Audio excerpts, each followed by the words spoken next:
Ya, Assalamualaikum warahmatullahi wabarakatuh.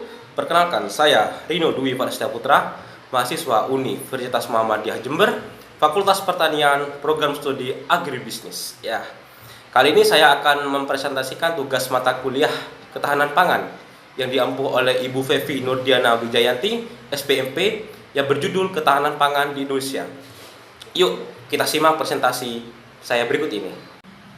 Oke, yang pertama di sini ada pengertian ketahanan pangan.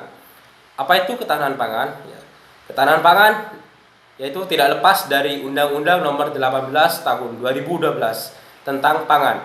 Disebutkan dalam undang-undang tersebut bahwa ketahanan pangan adalah kondisi terpenuhinya pangan bagi negara sampai dengan perseorangan yang tercermin dari tersedianya pangan yang cukup baik jumlah maupun mutunya, aman, beragam, bergizi, merata, dan terjangkau, serta tidak bertentangan dengan agama, keyakinan, dan budaya masyarakat untuk dapat hidup sehat, aktif, dan produktif secara berkelanjutan.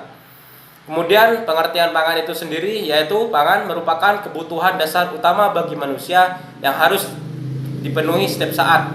Hak untuk memperoleh pangan merupakan salah satu hak asasi manusia sebagaimana tersebut dalam Pasal 27 Undang-Undang Dasar 1945 maupun dalam Deklarasi Roma 1996. Pertimbangan tersebut mendasari terbitnya Undang-Undang Nomor 7 Tahun 1996 tentang pangan sebagai kebutuhan dasar dan salah satu hak asasi manusia.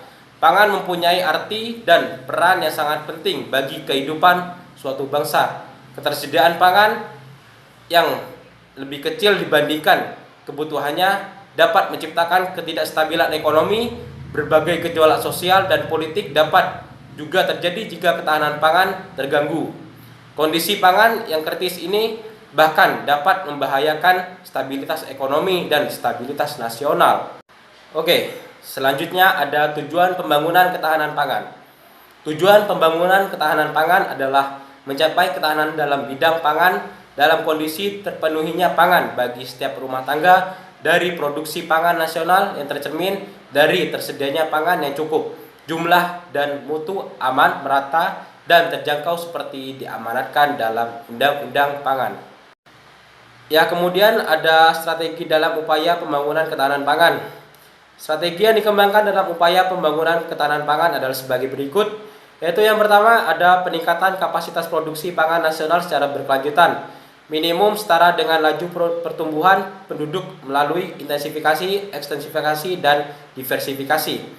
Kemudian yang kedua ada revitalisasi industri hulu produksi pangan, yaitu benih, pupuk, pestisida, dan alat pertanian.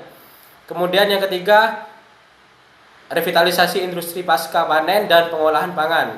Yang keempat ada revitalisasi dan restrukturisasi kelembagaan pangan yang ada, yaitu koperasi, UKM, dan lumbung desa. Dan yang kelima ada pengembangan kebijakan yang kondusif untuk terciptanya kemandirian pangan yang melindungi pelaku bisnis pangan dari hulu hingga hilir, meliputi penerapan technical barrier for trade atau TBT pada produk pangan, insentif, alokasi kredit, dan harmonisasi tarif, bea masuk, pajak resmi dan tak resmi. Oke, yang selanjutnya ada subsistem ketahanan pangan. Subsistem ketahanan pangan terdiri dari 3 subsistem, yaitu yang pertama ada subsistem ketersediaan, yang kedua ada subsistem akses pangan, dan yang ketiga ada subsistem penyerapan pangan. Oke, yang selanjutnya yaitu ada program dalam upaya ketahanan pangan. Program dalam upaya ketahanan pangan ada 3 program, yaitu yang pertama program jangka pendek sampai dengan 5 tahun. Yang kedua program jangka menengah 5 sampai 10 tahun. Kemudian yang ketiga program jangka panjang lebih dari 10 tahun. Yang pertama program jangka pendek sampai dengan 5 tahun, yaitu program jangka pendek ditujukan untuk peningkatan kapasitas produksi pangan nasional dengan menggunakan sumber daya yang telah ada dan teknologi yang telah teruji. Komponen utama program ini adalah yang pertama yaitu ekstensifikasi atau perluasan lahan pertanian, yaitu 140.000 hektar per tahun. Yang kedua intensifikasi, yang ketiga diversifikasi, yang keempat revitalisasi industri pasca panen dan pengolahan pangan, Yang kelima, revitalisasi dan restrukturisasi kelembagaan pangan. Yang keenam, kebijakan makro. Kemudian program yang kedua yaitu program jangka menengah 5-10 tahun.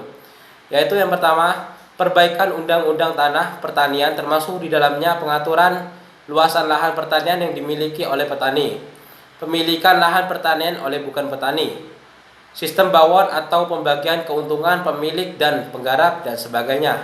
Kemudian yang kedua, modernisasi pertanian dengan lebih mendekatkan pada peningkatan efisiensi dan produktivitas lahan pertanian, penggunaan bibit unggul, alat dan mesin pertanian, dan pengendalian hama terpadu dan pasca panen, dan pengolahan pangan.